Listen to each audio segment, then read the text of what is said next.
ఊరకి రారు మహానుభావులు అంటారు.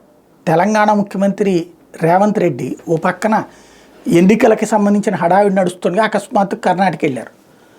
ముందు జరిగిన ప్రచారం ఏంటయ్యా అంటే అక్కడ ఎన్నికల ప్రచారం కానీ అక్కడ సిద్ధరామయ్య, డీకే శివకుమార్ వీళ్ళందరూ చాలా ముదురులో ఉన్నారు. రేవంత్ రెడ్డి వెళ్ళి ఇప్పుడు అక్కడ ఓట్లు తెచ్చిపెట్టే అంత సీన్ ఏమి ఉండదు.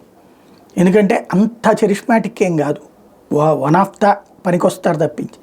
కానీ ఎందుకు వెళ్ళారు అంటే ఇండియా టుడే కాంక్లేవ్కి వెళ్ళారు. అక్కడ అడిగిన ప్రశ్నకి ఆయన చెప్పిన సమాధానం ఇప్పుడు షాక్ అయింది. ఏంటయ్యా అంటే తెలంగాణలో 100 రోజులైంది పరిపాలన, కర్ణాటకలో 6 నెలలైంది పరిపాలన. ఈ 2 చోట్ల సూపర్ 6 పథకాలే. ఈ 2 చోట్ల సూపర్ 6 పథకాలు అన్న పేరుతోనే అధికారంలోకి వచ్చింది. సంక్షేమ పథకాల వలతోనే అధికారంలోకి వచ్చింది. అవి ఏం చేస్తారు? కర్ణాటకలో 6 నెలలు అయిపోయింది అవల, కరెంటు బిల్లులు అట్లాగే తగలడ్డాయి.